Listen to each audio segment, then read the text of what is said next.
दत्तगुरूंचा नामजप का करावा? दत्त नाम ज्याच्या मुखी असते, त्याला अन्य साधन करायची गरज नाही. ज्याच्या मुखी नाम चालू आहे, त्याने सर्व तपस्या केल्या, सर्व तीर्थ केले, सर्व संत त्याला घरी येऊन आशीर्वाद देतील इतकी नामाची महिमा अगाध आहे. मग त्याची आणि त्याच्या परिवाराची चिंता प्रभू स्वतः वाहतात. क्षणोक्षणी पावलोपावली दत्तगुरू आईप्रमाणे आपल्याला जपत आहेत, असा अनुभव नामजापकाला येऊ लागतो.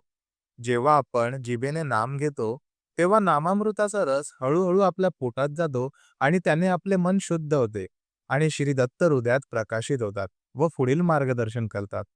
नाम पहिले तुमचे पाप नष्ट करते.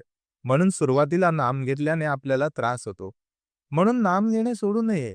कालांतराने जसजसे मन शुद्ध होईल, पाप नष्ट होईल, त्यानंतर वर्णन करताच येणार नाही असा अगाध आनंद नामजापकाला प्राप्त होतो. मग प्रभूचे दर्शन,